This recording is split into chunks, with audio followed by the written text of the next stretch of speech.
So, I bought myself a new camera. And since you probably already read the title, it's Fujifilm's GA645 medium format film camera. I've had my eye on this camera for a few years already, and I finally stumbled upon one with a decent price and a seller I could 100% trust. GA645 is an electric autofocus film camera, but what makes it so special is that it's not 35mm camera, it actually shoots medium format 120 film.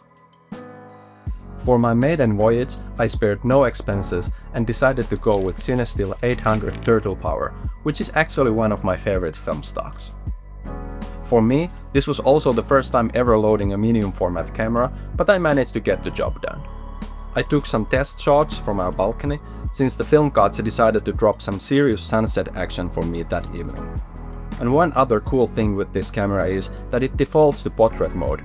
I guess they predicted the rise of Instagram already 30 years ago. I also figured taking this piece to the dogs would give me a nice and colorful playground for some test frames, especially when the weather was nice and moody, perfect for some Sunday photo walk. But when I was about to shoot this cool gate with these colorful posters on, this thing happened. I really don't know what happened there. The camera just jammed and kept blinking on the 10th frame, and there was really nothing I could do. This was the last frame I managed to capture, and something was clearly off. All the photos I managed to somehow save had quite bad light leaks, probably due to the fact that I had to manually remove the film from the camera and it wasn't rolled shut tight enough. I do actually still like these photos, especially the colors are beautiful.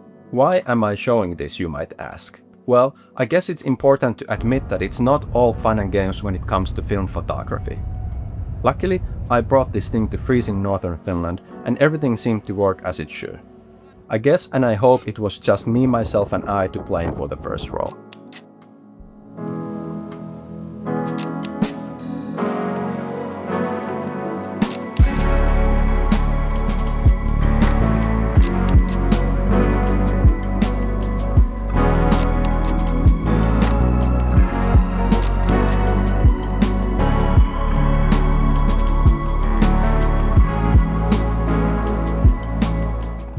But let's go back a little bit, or forward.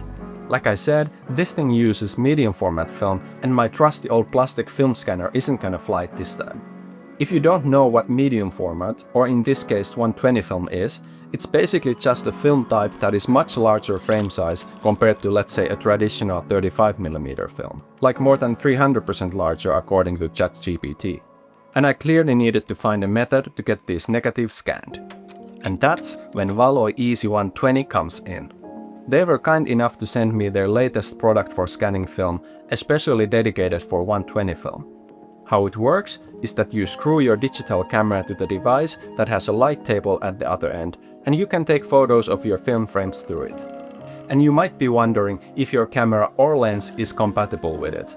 Well, luckily Easy120 is quite versatile.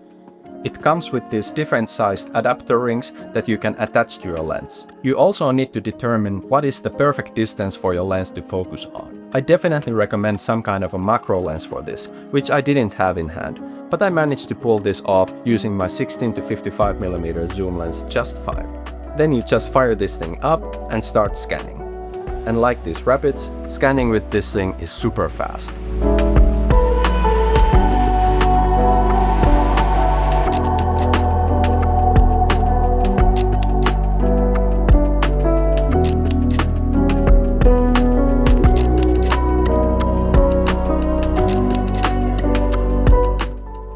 So, how do you actually use Easy120?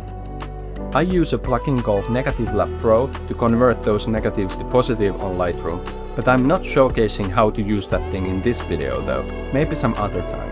First you pump up the jam with your negatives and really get those dust particles out. Valoi Easy120 also has this optional duster attachment that even further helps you with those nasty stupid tiny particles you try to avoid. And then you just gently insert the film using gloves through the duster into the device. Soon you will see your negatives rolling into the frame like this, and you are ready to shoot. I like to use self-timer for this, just to make sure I won't shake the camera when I press the shutter, since the shutter speed is kept quite slow during this process. Another additional attachment they sent me was this advancer of the film, which I think is quite important part. It helps you to get that film strip out of the light box with ease, especially if you have a full-length film strip with you.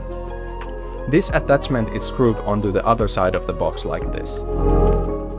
Ideally, you would use as much of your digital camera's frame as possible for this process. I thought I could actually get away with using my 23mm wide-angle lens with some step-up rings to get really close to the film like this, and even though the camera managed to focus without any issues, the quality just wasn't there. So consider yourself warned when it comes to wide-angle lenses.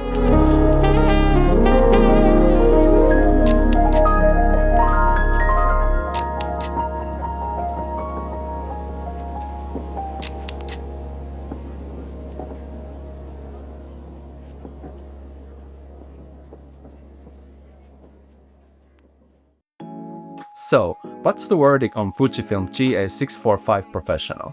Well, I really like this thing. My idea was to get super sharp medium format camera that I could carry around anywhere I go without it being a distraction, but still delivering those nice large frames with added resolution. It's not quite pocket-sized, but for an autofocus medium format camera, it is super compact. And of course, aesthetically, this thing rocks my boat. I have always loved Fujifilm's design on cameras, and this one is no exception. And yeah, the quality of the photos is exceptional, at least technically wise.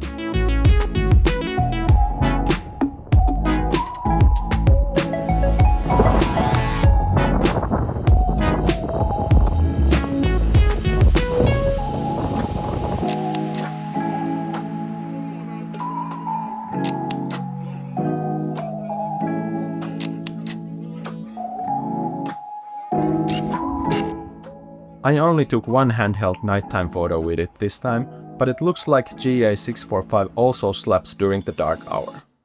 I don't really think I got any portfolio shots this time, but there's few photos that I like quite a bit, both taken during the same day, one in the morning and one in the evening.